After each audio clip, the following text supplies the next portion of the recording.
دوستو ادابر سے میں ہوں طلعت گل اور آج آپ کی خدمت میں اپنا ایک اور نیا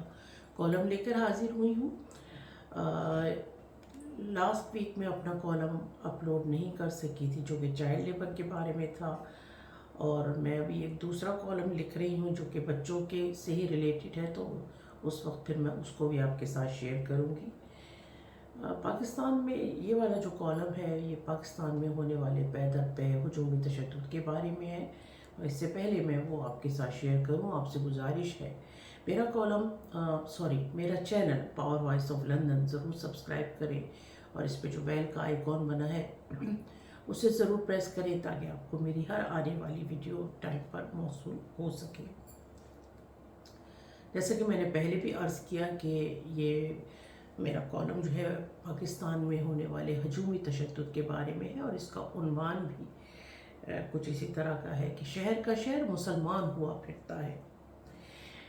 دوستو، پاکستان میں ہجومی تشدد ایک ایسا اجتماعی رویہ بن گیا ہے جسے میں اب ایک قومی رویہ کہنے پر مجبور ہوں۔ دنیا کے بہت سے ممالک میں تشدد اور قتل و غارت گری کے واقعات ہوتے ہیں۔ مغربی اور مشرقی دونوں ممالک میں ایسے واقعات اکثر ہماری نظروں کے سامنے سے گزرتے ہیں، مگر پاکستان کسی بھی دوسرے ملک کے مقابلے میں انتہائی بدتر حالات پیش کرتا ہے، صورتحال پیش کرتا ہے۔ حکومت قانون سازی اور عدلیہ کی بالادستی کرنے میں قطعاً ناکام ہے اور ہمیشہ سے ناکام رہی ہے، اور بین الاقوامی کنونشنز کی اس ریاست میں کوئی وقت نہیں جس کی لاٹھی اس کی بحث کے مترادف ریاستی امور انجام دیے جاتے ہیں۔ دراصل حکومت نے پاکستان کو پلیٹ میں رکھ کر انتہا پسندوں کے آگے پیش کر دیا ہے، کیونکہ آپ اب کسی بھی واقعے کی کتنی بھی مذمت کریں کسی کے اوپر کوئی فرق نہیں پڑتا۔ کچھ روز قبل سوات کے علاقے مدین میں سیالکوٹ سے تعلق رکھنے والے ایک سیاح کے ساتھ جو کہ پاکستانی تھا، جو انسانیت سوز سلوک ہوا ہے، اس نے یہ بات اچھی طرح رقم کر دی ہے کہ انتہا پسند گروہ اور جماعتوں نے ایک عام آدمی کے دماغ میں مذہبی منافرت کے جو بیج بوئے تھے وہ اب تناور درخت بن کر اپنے زہریلے اثرات سے پورے معاشرے کو آلودہ کر کے اس کو غلیظ تر بنا رہے ہیں۔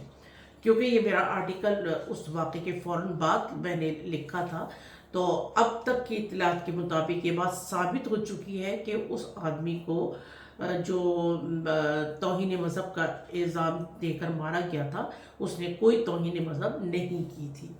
اس سے آپ اندازہ لگائیں کہ کس طریقے سے ایک بے گناہ شخص کی جان گئی ہے۔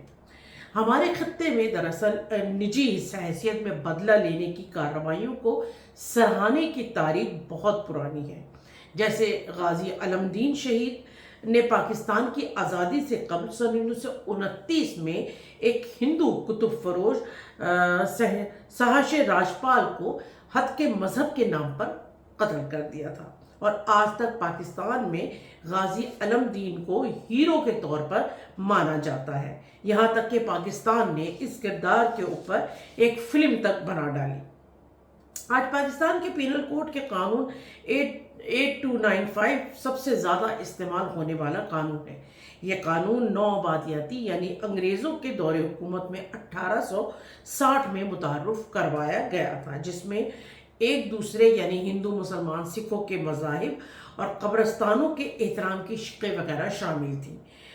جس میں مختلف ادواروں کے اندر مختلف تبدیلیاں بھی کی جاتی رہیں، مگر 1980 کی دہائی میں شریعت لاء کے تحت اس میں سزائے موت اور کوڑوں کی سزا کا اضافہ کیا گیا،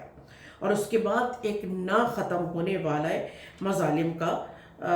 جو ہے آغاز ہوا۔ اور آپ کو جیسے معلوم ہوگا یہ کوڑوں کی سزا اور سزائے موت کا جو قانون ہے یہ ڈکٹیٹر ضیاء الحق کے دور میں متعارف کروایا گیا تھا، اور پھر سارا کا سارا شہر مسلمان بنا پھرتا ہے کہ مصداق لوگوں نے اس کا خوب فائدہ اٹھایا۔ نہ صرف مسلمانوں نے دوسرے مسلمانوں کے خلاف بلکہ اقلیتوں کو بھی اس قانون کے تحت جیلوں میں ڈالا گیا اور ان پر جھوٹے بے بنیاد مقدمات بنائے گئے۔ اس قانون کو اس وقت شہرت ملی جب ممتاز قادری نے گورنر پنجاب سلمان تاثیر کو توہین مذہب کے نام پر ہلاک کر دیا، کیونکہ انہوں نے ایک مسیحی خاتون آسیہ بی بی کے حق کے لیے بات کی تھی اور ان قوانین کو کالے قوانین کہا تھا۔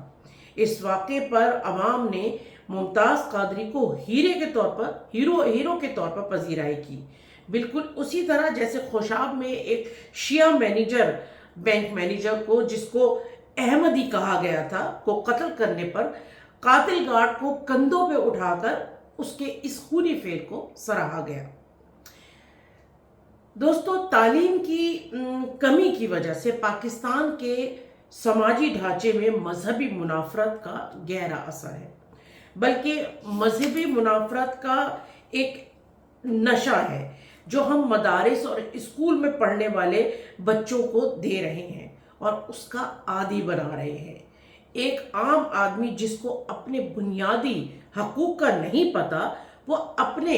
ذاتی انتقام کے لیے توہین مذہب کے قوانین سے پوری طرح نہ صرف آگاہ ہے بلکہ اس کو استعمال بھی کر رہے ہیں۔ واضح ہے کہ توہین مذہب کے 90% کیسز ذاتی دشمنی، جائیداد اور زمینوں کے تنازع کے نتیجے میں درج ہوتے ہیں، اور یہ بھی سچ ہے کہ یہ سب کے سب الزامات جھوٹ پر مبنی ہوتے ہیں۔ آسیہ بی بی کیس آپ کے سامنے ہے اور وہ اس بات کا منہ بولتا ثبوت ہے، اور ہمارے ریاستی قوانین کی کمزوری ہی عوام کو ان پرتشدد کارروائیوں پر اکسا رہی ہے کیونکہ عوام کو یقین ہے کہ ریاستی قانون کسی بھی ملزم کو سزا دینے میں ایک طویل عرصہ لگا کر چھوڑ دے گا، اس لیے وہ قانون کو ہاتھ میں لیتے ہیں کیونکہ ان کو یقین ہے کہ ریاست ان کا کچھ نہیں بگاڑ سکتی۔ دوسری طرف یہ بات بھی سچ ہے کہ مذہبی جماعتوں کا ایک خوف بھی ہے، اس لیے ریاست ان کے خلاف کوئی بھی اقدام کرنے سے گھبراتی ہے۔ مذکورہ واقعے میں جس طرح یہ جتھا کیمرے کے سامنے آ کر نعرے لگا کر یہ اعلان کر رہے تھے کہ ہمیں اس کام پر فخر ہے، اور اس کے علاوہ ہم نے گزشتہ ہفتے سرگودا میں بھی کچھ اسی طرح کے واقعات دیکھا جہاں ایک 74 سالہ مسیحی شخص کیا نام تھا ان کا، نذیر مسیح کو نہ صرف بے دردی سے مارا گیا بلکہ اس کے گھر، کارخانے، حتیٰ کہ اس علاقے کے سارے گرجا گھروں کو آگ لگا دی گئی، اور انتظامیہ یہ سب ہوتے ہوئے دیکھتی رہی اور لوگ پولیس کے سامنے ہی لوٹ مار بھی کرتے رہے۔ مجھے اس واقعے میں جو چیز انتہائی تکلیف دے رہی ہے وہ اس شخص کی ماں ہے جو اپنے بیٹے کی موت کا دکھ کا اظہار کرنے کے بجائے حلفیہ بیان دے رہی ہے کہ اس کا اپنے بیٹے کے کسی فعل سے کوئی تعلق نہیں، اور وہ ایک معزز مسلمان ہے اور وہ یہ صرف اس لیے کر رہی ہے کیونکہ اس کو خدشہ ہے کہ کہیں اس کی فیملی کو بھی جان سے نہ مار دیا جائے۔ تو دوستو، یہ ہے وہ خوف، یہ ہے وہ ڈر جو ان مذہبی انتہا پسندوں نے اس معاشرے کو دیا ہے۔ اس میں ہمیں یہ بات بھی سمجھنی ہوگی کہ اس جتھے میں سارے انتہا پسند نہیں ہوتے، مگر ہم نے عوام کو جو نعرے دیے ہیں اس کی بنا پر ہر شخص، بھلے وہ جتنا بھی بدکار ہو، جنت میں جانے کی خواہش میں اس جنونی جتھے کا حصہ بن جاتا ہے۔ کسی بھی ہجومی موت میں بڑھتی ہوئی لوگوں کی جو اکثریت ہے وہ انتہائی پریشان کن ہے، کیونکہ ہر شخص جو ہے وہ اس نیکی میں حصہ لینا چاہتا ہے، کیونکہ اس ہجوم میں موجود ہر شخص کو اس بات کا یقین ہے کہ ملزم کو قتل کرنا اللہ کے نزدیک نیکی کا کام ہے۔ ہم نے اپنی نسل کو یہ تعلیم دی ہے جس سے وہ سوچنے سمجھنے کی ہر صلاحیت سے عاری ہو گئے ہیں، جانور بن گئے ہیں، عقلی صلاحیتوں سے فارغ ہو چکے ہیں۔ گزشتہ دنوں آپ نے سنا ہوگا کہ ایک ہندو طالب علم کو بقرعید کے موقع پر زبردستی گائے کا گوشت کھلانے کا واقعہ پیش آیا۔ تو یہ ہے ہمارے ملک کے نوجوان جو یہ کام کر رہے ہیں۔ ہم کس طرح اپنے بچوں اور جوانوں کو اس مذہبی جنون میں پاگل ہوتے دیکھ رہے ہیں۔ آخر ایسا کیا ہے کہ کہ ہر توہین مذہب کی سزا قتل ہے، اور ایسا قتل کرنا نیکی کیوں ہے؟ اس کی شروعات کس نے کی؟ اس کے لیے آپ کو پیغمبر اور شریعت کا مطالعہ کرنا از حد ضروری ہے، کیونکہ اگر ہم یہ کہتے ہیں اسلام امن کا مذہب ہے تو دوسری طرف یہ قتل اور تشدد کیوں؟ جو لوگ یہ کہتے ہیں کہ اسلام کا اس سے لینا دینا نہیں، وہ اس مسئلے پر جھوٹ بولتے ہیں، کیونکہ جب ہم یہ تسلیم کر لیں گے کہ ہماری شریعت ایسے قتل کی اجازت دیتی ہے، ہم تبھی اس مسئلے کو حل کرنے کی طرف جائیں گے اور اس کے بارے میں سوچیں گے۔ دوسری طرف اگر توہین مذہب کی سزا موت ہے تو ان جھوٹے الزامات لگانے والوں کے لیے کوئی سزا کیوں نہیں؟ اسی وجہ سے ان واقعات کی کوئی روک تھام نہیں، اور بیوقوف اور جاہل عوام کی طرف سے ایسے لوگوں کو پذیرائی ملتی ہے اور ہار پہنائے جاتے ہیں۔ یہ ایک ایسا حساس اور گھمبیر معاملہ ہے جس پر نہایت سنجیدگی سے فکر کرنے اور قانونی تبدیلیاں کرنے کی فوری طور پر از حد ضرورت ہے، ورنہ بقول جلیل حیدر لاشاری، جانے کب کون کسے مار دے کافر کہہ کے، جانے کب کون کسے مار دے کافر کہہ کے،